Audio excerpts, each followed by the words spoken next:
오늘부터 재림의 복음을 다시 증거하게 되었습니다. 먼저 이 재림에 대한 뜻을 우리가 이해를 해야 되는데, 이 재림이라고 하는 말은 강림, 도착, 도래, 출현이라고 하는 이 그리스어 파르시아에서 유래되었습니다. 이것은 두 번째 오심으로 해석되는 것입니다. 초림 때에는 성육신하셔서 인류 대속을 이루기 위하여 죽으시고 부활 승천하셨는데, 마지막 때 세상을 심판하시고 다스리시기 위해서 다시 오시는 것을 재림이라고 한 것입니다. 지금은 성경의 예언이 성취되는 마지막 시대입니다. 시대의 징조를 볼 때에 새 시대의 주인공 되실 주 예수님의 재림하실 때가 가까웠음을 그 누구도 부인할 수 없습니다. 지금은 잘 때가 아니라 깰 때인 것입니다. 주의 재림을 준비하는 전 세계 모든 성도들은 자기 자신을 성찰하고 재림의 주님을 영접할 준비가 되었는지 점검해야 될 것입니다. 먼저 예수님의 재림은 예언의 중심인 것입니다. 예수님의 재림에 대하여 많은 사람들이 오해하고 있습니다. 어떤 이들은 개인이 만들어낸 학설로 이야기하는 사람도 있습니다. 또 어떤 이들은 어떤 단체의 주창이나 또는 그 교단의 교리로만 인증하는 그런 이들도 있습니다. 하지만 이 위대한 이 재림의 복음, 이 재림의 진리는 성경의 중심이요 예언의 초점인 것입니다. 재림의 복음은 복음 중에 복음인 것입니다. 성경의 대지는 예수님께서 다시 오신다는 것입니다. 우리가 구약 성경은 예수님께서 메시아로 초림하실 것을 주로 예언하였고, 신약 성경은 예수님께서 만왕의 왕이요 만주의 주로 재림하실 것을 예고한 것입니다. 우리가 신약 성경에서만 예수님의 재림에 대하여 318회 예언했습니다. 이것은 그 25절에 한 절의 비례로 기록된 것입니다. 신구약 성경에 365회 언급하고 있습니다. 그러므로 재림은 성경 최대의 약속이며 예언의 중심이라 할 수 있습니다. 전 인류의 관심사가 바로 재림인 것입니다. 그러므로 전 세계에 있는 모든 성도들은 이 예언의 말씀을 믿음으로 일상생활에 있어서 분명한 목표를 가져야 되는 것입니다. 그것은 주 예수여 오시옵소서라고 고백하는 것입니다. 두 번째, 예수님의 재림은 성도들의 산 소망이 된다. 예수님의 재림은 모든 성도들의 산 소망인 동시에 특별히 마지막 시대를 살고 있는 성도들에게 진정한 산 소망인 것입니다. 데살로니가전서 4장 16절로 17절의 말씀을 보면, 주께서 호령과 천사장의 소리와 하나님의 나팔로 친히 하늘을 쫓아 강림하시리니 그리스도 안에서 죽은 자들이 먼저 일어나고 그 후에 우리 살아남은 자도 저희와 함께 구름 속으로 끌어올려 공중에서 주를 영접하게 하시리니 그리하여 우리가 항상 주와 함께 있으리라. 자, 이 말씀은 예수님께서 공중에 재림하실 때 먼저 그리스도 안에서 죽은 자들의 부활이 일어날 것을 말씀하고 있고요. 그리고 나서 그 후에 17절에 우리 살아남은 자도, 이것은 준비된 성도들이 호련히 변화의 몸을 입고 저희와 함께 구름 속으로 끌어올려 공중에서 주님을 영접하게 된다는 말씀인 것입니다. 또 고린도전서 15장 51절로 52절 말씀을 보면, 보라 내가 너희에게 비밀을 말하노니 우리가 다 잠잘 것이 아니요 마지막 나팔에 순식간에 호련히 다 변화하리니 나팔 소리가 나며 죽은 자들이 썩지 아니할 것으로 다시 살고 우리도 변화하리라. 사도 바울은 고린도 교인들에게 내가 비밀을 말한다 이렇게 말씀했습니다. 장차 되어질 일들을 이제 증거하는 것입니다.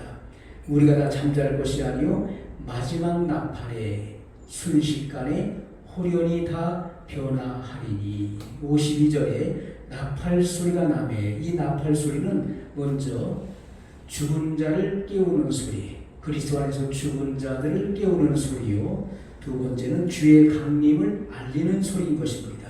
자, 그래서 나팔 소리가 나매 죽은 자들이 썩지 아니할 것으로 다시 살고, 자, 첫째 나팔에 먼저 그리스도 안에서 죽은 자들의 부활이 일어나고, 마지막 나팔에 준비된 성도들의 변화가 일어나는 것입니다. 그래서 휴거되는 것이다. 이렇게 성경은 분명히 증거하고 있습니다. 자, 그러므로 이것은 예수님의 공중 재림을 통해서 그리스도 안에서 죽은 자들, 죽었다가 부활하는 자들, 또 살아서 변화의 몸을 입어 휴거되는 자들이 영원히 죽음에서 벗어나는 참 소망을 얻게 되는 것입니다. 이것은 영생으로 들어가는 것입니다. 약혼한 처녀에게 있어서 간절한 소망은 결혼식인 것입니다. 결혼식 날이죠. 오늘 신약의 교회는 약혼한 처녀의 자격인 것입니다.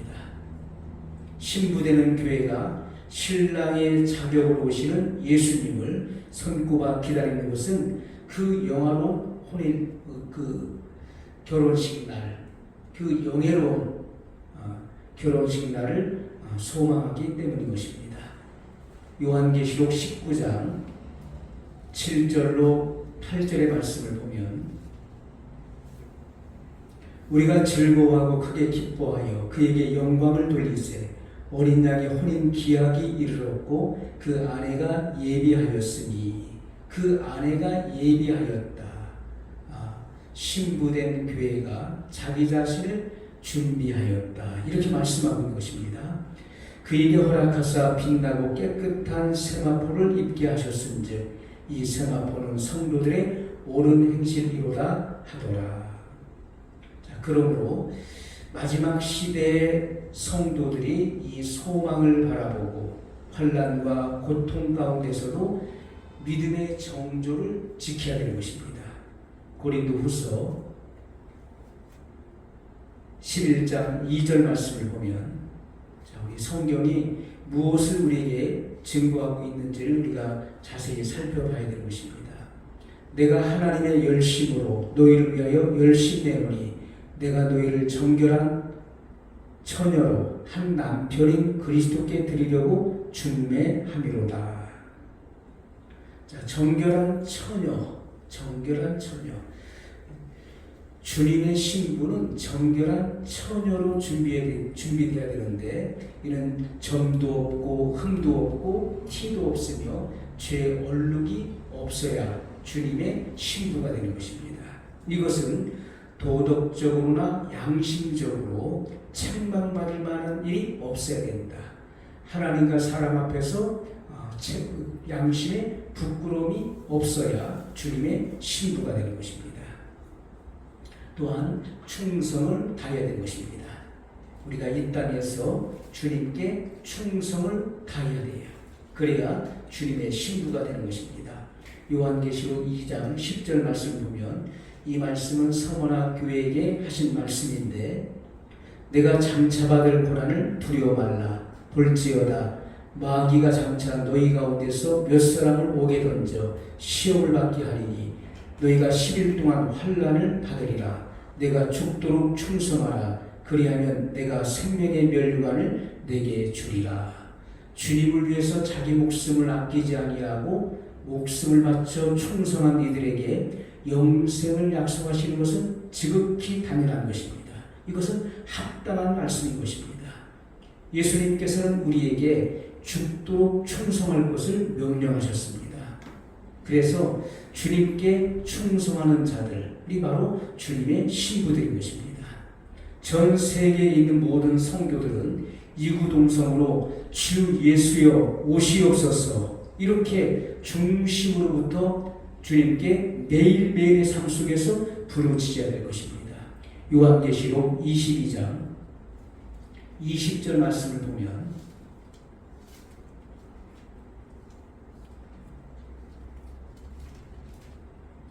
이것들을 증거하신 이가 가라사대 내가 진실로 속히 오리라 하시거늘 아멘. 주 예수여 오시옵소서. 자, 신랑 되시는 예수님은 내가 진실로 속히 오리라 이렇게 말씀했습니다. 예수님의 재림은 먼 훗날에 이루어진 것이 아닙니다.